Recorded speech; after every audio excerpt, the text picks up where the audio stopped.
Hey, what's going on, guys? Hex here, and today I thought we'd take a look at my very first Hot Toys figure, and this is the first time I'm jumping into the 1/6 scale, so I figured we started off with Kylo Ren from Star Wars The Force Awakens.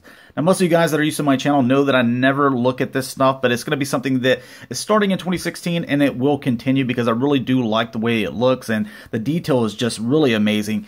But I wanted to show some comparisons to stuff that you guys are used to me reviewing, and also you probably owning your own collection. That way you can really grasp how large this figure actually is. Whenever you compare it to other 1/6 figures or 1/6 scale figures, you really can't, grasp how large it is. But that's why I wanted to show it with R2-D2 here. But then let's also grab the Star Wars 6-inch Blackline series Kylo Ren, so you can see that it is just huge. So this is going to be probably about 12 inches, maybe 13 inches. So it's going to be a little bit of a taller figure. But seeing it there with the 6-inch, I mean, it's one, they're adorable together. But I wanted to kind of show that off because most of you guys probably have this figure if you are watching this video. The other one that I wanted to bring in, a lot of you guys collect Star Wars Masterpiece figures, so try to get those guys kind of side by side there. And this is the MP10. It's obviously the EVA and not, one of the Hasbro ones, but you still get the same idea as far as the height goes and the mass. So pretty large figure there. And two other comparisons that I wanted to do, in case you guys own any of the 7-inch NECA stuff. There he is next to RoboCop. And here he is next to just a Generations Deluxe figure. So you can see that he just towers over him. So this is one of those things that if you're going to collect any number of them, then you're going to need to readjust your shelves just because it's such a large figure. Especially if you want to kind of get it into poses and stuff like that. It's going to take up quite a bit of room. But first off, let's get into the accessories. All right, now taking a look at everything that Kylo Ren comes with. He comes with this base that also comes with this piece that's easy to install. You just plug it in there. It also comes with this piece that can go back and forth that you could put up underneath the figure. Obviously comes out. Wasn't aware of that. But yeah, it's very simple. It's very easy to use. And you can see the bottom of it in case you are setting it on a glass shelf that it does have these little foam stoppers here to keep it from sliding back and forth. Right, now some of the other things that he does come with, obviously his lightsaber here, and it's got a lot of nice details, so you can see some kind of like bronze or gold kind of, paint right here. You can see some blue. Let me bring that in a little bit better there so you can definitely see it. So it's kind of, got a little bit of a wash to it. You can see the red line going all the way down it. There's the clip that would hook into the side. Then you have the red end right here.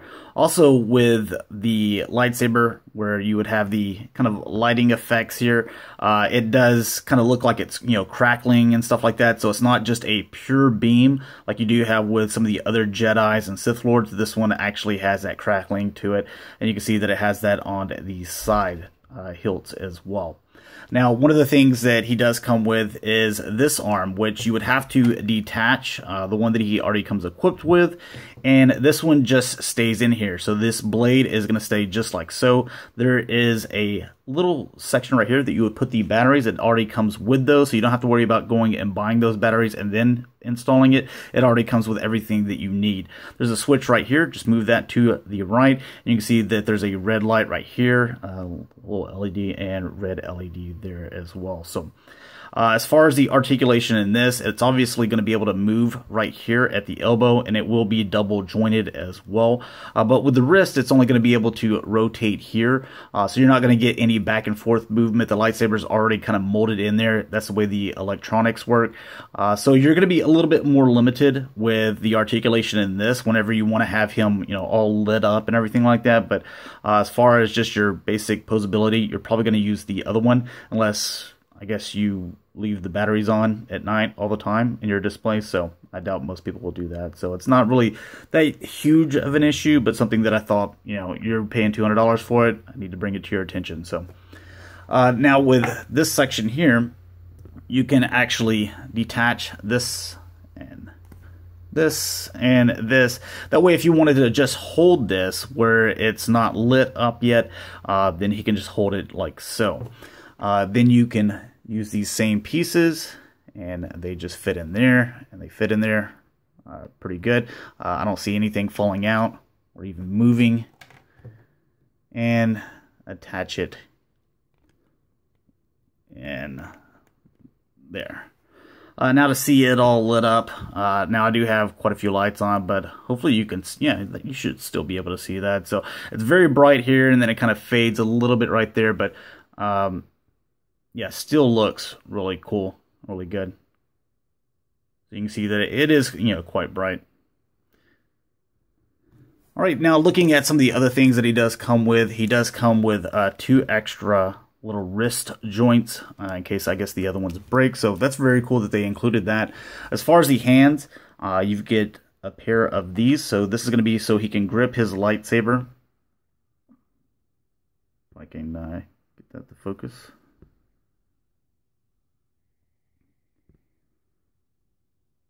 There we go. But you can see that they are very nicely detailed. Some of the details that I'm aware of, I can show it a little bit. And this one, where the index finger, it has like this little thing that kind of goes over to the side there. So that is screen accurate. The knuckles to where they're padded right there, that is screen accurate. As far as the lines going this way, and then also the lines going this way is also screen accurate. As you guys, or a few of you knew, I am actually building a screen accurate, cosplay Kylo Ren. So I just had these gloves ordered, and they look exactly like it. So as far as screen accuracy goes, they did nail it here. So you do have this hand, which is kind of his I guess force push hand. You only get the left. And then you get the ones that we were just looking at. So these are going to be able to grip. It's not hard to get the lightsaber in there. You just kind of have to move the fingers a little bit. And they will have some give to it. So you can slide that on in there just like so. Then you're going to have just these 2 fist hands. Not really much to say about them. They're pretty common. So you see that everything looks really nice though. And then you have these 2 hands, which I guess I would call these Jedi mind trick hands. These are not the droids you're looking for, but they look really good, really nice. And that's basically all the accessories that he comes. All right, so to switch out the arms, you're going to take the hand off, or you don't have to, but it makes it just a little bit easier to get to. Pull this little zipper back, as far back as you can go. I think that's right about there. And just kind of pull this section back, and you're going to just pull. There's a connection right there. It's the same as is right there. And we got it out. Now you'll notice that this end right here, it's kind of flat on each side here, and it's kind of round right here. You'll just want to relocate where it is. And if you fill in there, you'll feel like there's 2 sections on each side here that are going to fit on this side. So just kind of make sure that you line it up, and once you do that, you can just push it in. It may take a few times, but there, we got it. Nope.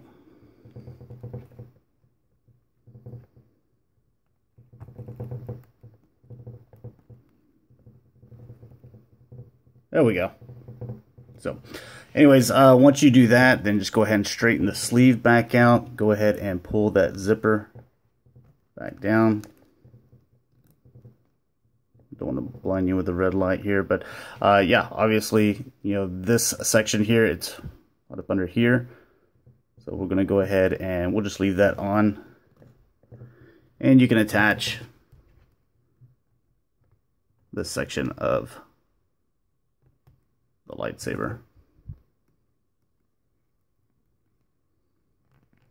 And we'll take him off the stand here so you can kind of get a really good idea of, what he looks like. That all lit up. So, and you do have a little bit of articulation. Like I said, you can go double jointed with the elbow there, so you can go all the way, and he can also rotate there at the elbow or at the shoulder and everything.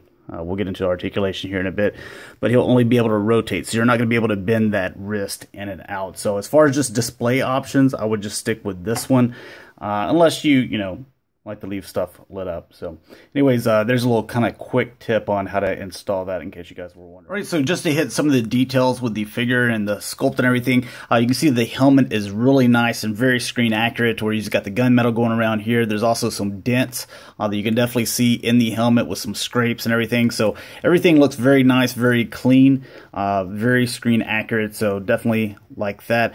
Even with the inside of his eyes, to where it's kind of like foam on the inside, which is also screen accurate because he did not have that reflective look like you see in the Black Series helmet. So that's something that they kind of got off there. As far as the neck slip, you can see that it is just like the inner tunic, but it is more of kind of a rubbery leather type, which is also screen accurate as well, which is just a separate piece that you can see that it's got the little rivets in there as well.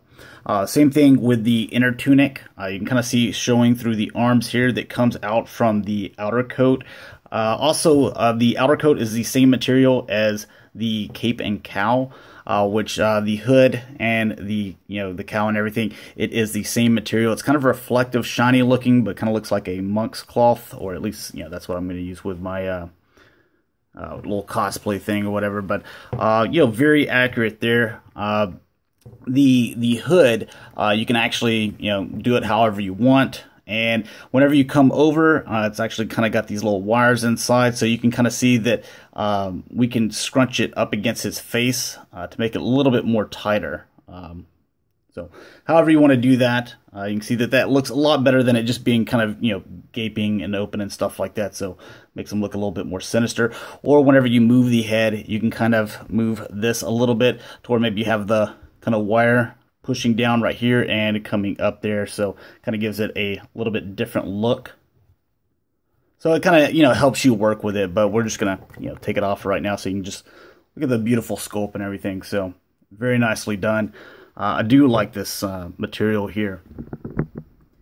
All right, now taking a look at the belt. The belt is also kind of like a kind of a fake leather, but that's the way it's supposed to be. As far as the belt buckle, this would be where it would actually connect, is behind here. So whenever you go around here, this is actually inaccurate, but I guess for some reason, if you wanted to undress little Kylo here, which is something I don't recommend, they actually put it here in the back with, it looks like Velcro. But as far as screen accuracy, or the way that it's actually made to be on the figure, it was not like this. So this is one thing that it's kind of messed up, but I guess if you wanted to take his clothes off, then you can do so. You can see that he has his belt clip here, which is accurate as well, because instead of it just being right there on the hip, it's actually where it would come under his arm and move to the back a little bit. That's actually where it's supposed to be. And you can see that there's actually some kind of like gunmetal or kind of goldish looking paint on there. And then you could just take this and it slides and stays on there as well. So very nicely done. Taking a look at, we've already looked at the gloves, but the bottom section here, kind of moving this out of the way, you can see the outer coat with the belt goes over. Then he has his mid coat. The material they used is a little bit different than what I believe it's actually supposed to be. It's the same material as the legs, which I'm using that shiny denim, which I think is a little bit more screen accurate. But since you really don't see it on this figure, I guess it doesn't really matter that much. Or maybe we all got it wrong on the Sith Lord's form, whatever. But this is basically what you get. And it's kind of like wind pants, parachute pant material, if you guys remember parachute pants. Depends on how old you are. But then you have the inner tunic, that it's just long one piece, and kind of the same here that goes all the way down, which looks very nice. Goes all the way around in the back. Now taking a look at the boots. The boots are actually very nicely done as well, where you have the 4 buckles, so 2 up top, 2 at the bottom, and you got a little bit of kind of dirt going around. Kind of the same thing with the gloves, so they're just not all black and shiny, which I think kind of adds to the character a little bit as well. So, but they look very nicely done. All right, so now to cover the articulation with this guy. The head is on a ball joint, so this can move however you need to. It's very light, kind of like hollow inside, but you can move that wherever you need. And obviously, I already showed you the hood, the way that it works. As far as the ab and the waist, you do have an ab crunch here. We can get our hands around him, so he can move a little bit and go back and forth some. But because he has all these clothes on, like he's got 3 layers of clothes, I believe, it's just a little bit difficult to get to. And plus, you have the belt here kind of hindering any kind of pull, because everything's supposed to be tight. So that really doesn't bother me that much, because I'd rather have it look tight and be screen accurate. You do have a waist bend, so it's right here up underneath the belt, so you can see that you can get a little bit of movement there. With the shoulders can go up all the way, but the more you pull, the more you're going to pull out this section here, which, you know, kind of has that that inner tunic, you know, kind of sewed into it. So, but it does move all the way up. It can go, you know, forward, back. The biceps right here, they do rotate, as you can see there. And then you have the double jointed elbows. Then you have the wrist, which rotate, and they go left to right, as you can kind of see. So you can get quite a bit of movement there, especially if you're using this hand and you want to, you know, have it all the way up. There we go, like so. All right, now with the legs, and I'll just kind of move this out of the way. I already showed you the waist. The legs, they can go forward, they can go back. There's a butt plate there, but they can go in and out. About thus far, there is a thigh cut right up here. So very high in the thigh where it bends. You have almost a 180 there in the knee. The boots rotate here, but then there's also a ball joint like right here, so you can bend the boots back and forth and go front and back to help you with the posability. And then you have this section here where the boots can go in and out a little bit there. Maybe it's using a little bit of this ball joint some too, but seems to be working fine. If I had one complaint, it would be for the boots. If there was something, if maybe a little bit heavier, to give them a little bit better stability. But anyways, it's kind of a look at him. We'll take a little 360. All right, so kind of my final thoughts on my first Hot Toys figure and my first 1/6 scale figure. You know, I'm a fan of it. I like it a lot. I'm a fan of Kylo Ren as well. So this is one that I was like, you know what? Since I'm jumping into this Hot Toys thing, this is the character that I really want to do it with. And I bought a couple of Hot Toys that we'll be taking a look at a little bit later on down the line as well, just because I enjoyed this one so much. I think the accessories that it comes with, all the different hands, it was very nice. I like the light up feature. I wish it would have got a little bit more play in the wrist on that arm, but I can kind of see because of the electronics the reason why you did not. As far as screen accurate, as far as the pants and the mid coat, the material they used on that, I'm not sure that's exactly right as far as screen accuracy goes, but you know, I could be wrong. The other thing that was a little puzzling was the belt being velcroed in the back, but I don't think that was something to do with, you know, them not being screen accurate. It was so that it could be accessible, I think, because it showed a zipper going down in the back as well. So all in all, I think that this is a really nice figure. Is it worth the, whatever it is, $200, $230 that you'd have to pay for to get? To me, it is, but that's not to say that it is to you, because you might not even be a fan of Kylo Ren, so therefore, I wouldn't pay $230 for a character that I didn't like.